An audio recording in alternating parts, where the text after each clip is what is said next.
ចាជំរាបសួរកូនទាំងអស់គ្នាអរគុណព្រះសម្រាប់ថ្ងៃនេះអ្នកគ្រូមានមេរៀនថ្នាក់ទី3មេរៀនភាសាខ្មែរសម្រាប់បង្ហាញកូនទាំងអស់គ្នាចាអញ្ចឹងមេរៀនរបស់យើងថ្ងៃនេះគឺមេរៀនទី16សឧសាចាសឧសាអញ្ចឹងនៅក្នុងមេរៀនទី16នេះអ្នកគ្រូបានលើកយកចំណុចកតាក់ទងជាមួយនឹងបញ្យលពាក្យដើម្បីបង្ហាញកូនទាំងអស់គ្នាអញ្ចឹងអ្នកគ្រូមានពាក្យចំនួន2ចាពាក្យទី1គឺអានថាមិត្តភក្តិពាក្យទី2អានថាឧស្សាហ៍ចាអញ្ចឹងអ្នកគ្រូនឹងបញ្យលម្ដងមកពាក្យចាពាក្យទី1មិត្តភក្តិចាមិត្តភក្តិកន្លែងនេះគឺថ្នាក់ពាក្យជានាមចាអ្នកដែលរាប់អាន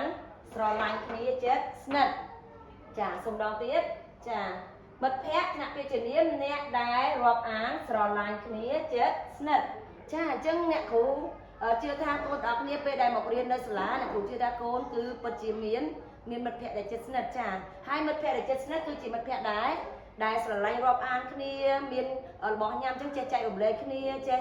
ដឹងទុកធុរៈគ្នាចេះសួរសុខទុក្ខគ្នាពេលដែលមិត្តភក្តិយើងឈឺអញ្ចឹងទៅចាអញ្ចឹងអ្នកគ្រូក៏មានឧទាហរណ៍សម្រាប់បង្ហាញដែរនៅខាងក្រោមនេះចាអញ្ចឹងនៅក្នុងមេរៀនរបស់យើងគឺអ្នកគ្រូលើកឧទាហរណ៍តាក់ទងជាមួយសុខាចា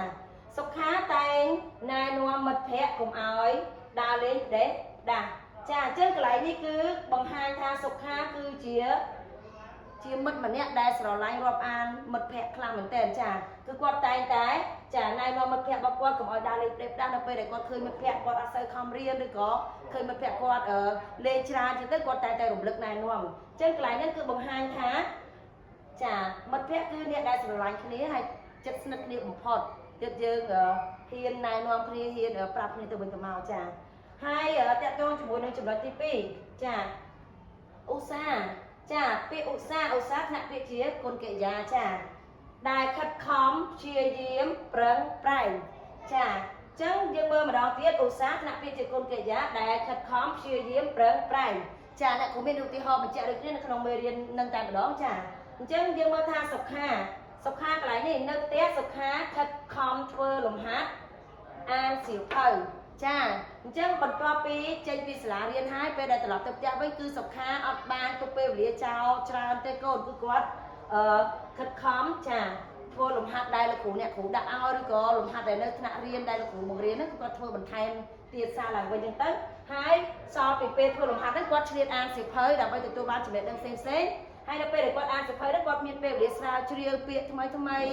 ដែលគាត់អត់ធ្លាប់ដឹងពីមុនមកដូចគ្នាចាអញ្ចឹងនេះគឺជាឧទាហរណ៍ទី2ដើម្បីផ្សារភ្ជាប់ជាមួយនឹងពាក្យថាឧស្សាហ៍កន្លែងនេះគឺជាការខិតខំយ៉ាងម៉េចខិតខំធ្វើលំហាត់ចាព្យាយាមធ្វើម្ដងហើយម្ដងទៀតចាប្រឹងប្រែងនេះគឺគាត់